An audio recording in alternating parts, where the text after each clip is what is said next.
Hello, I'm Andrew Smith from Treescape Certified Arborists, and welcome to this week's edition of the Green Review. I'm on location at Johnson's Greenhouse and Garden Center, and today we're going to be talking about planting trees and the best way to ensure the long-term success of that new tree. Now, when you go to your local nursery to pick out a tree, you're going to find them in many different forms. Some of the smaller species are either going to be bare root, or they're going to be in small containers, either a fiber container or a synthetic plastic container. Some of the larger stock will have their root balls burled up in a burlap sack, or a burlap sack combined with a wire cage to ensure that everything stays together before you actually get a chance to plant it on your yard. Now, regardless of what kind of stock you actually choose at the nursery, the key to the success of the tree is actually site preparation. And the old industry adage is that it's better to put a $100 tree in a $200 hole as opposed to the other way around.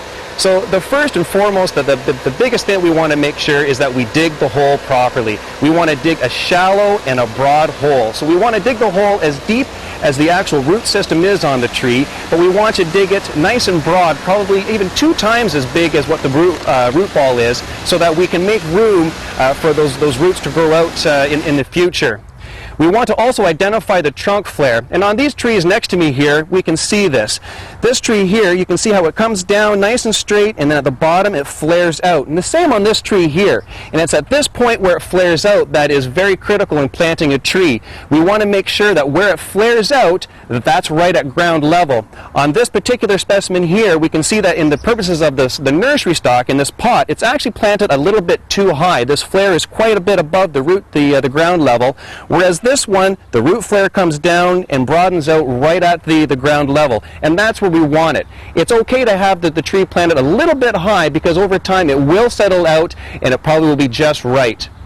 The next thing that we want to do is make sure that the tree is actually straight in the hole, and it's best to do this before we backfill it, because it's much easier to maneuver it and manipulate it before that soil gets back into the hole. Next thing we want to do is actually start to backfill and put the material back into the hole. And we want to do this by putting 1/3 of that material back in, wet it down a little bit, make sure that all the air pockets get out, and then start putting some more soil back in, an inch at a time, keeping some water on it, again, just to keep those air pockets out of the soil. Once the hole is backfilled and you have the tree positioned exactly where you want it, it's a good idea to stake the tree so that the root system has a good chance to develop and won't blow over in heavy winds. It's also a good idea to put a good circle of mulch around the tree, at least 3 to 4 inches thick. This is going to help retain moisture in some of the drier times.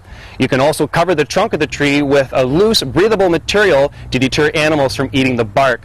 It's also a really good idea to water the tree regularly in the first growth season, and you want to allow the tree one growing season to establish itself before applying any sort of fertilizer. And once the tree has had a chance to establish itself, it's a good idea after that first season, or at least the second season, to take down any guying or staking system that you've put in place. If you follow these steps, you'll be on your way to having a good, successful start to a new tree.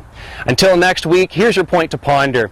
One of the most selfless things a person can do is plant a tree, knowing that they'll never reap the full magnitude of its benefits. I'm Andrew Smith. That's all the time we have for today's Green Review. I'll see you next Friday. The Green Review is brought to you by Treescape Certified Arborists. We bring trees to life.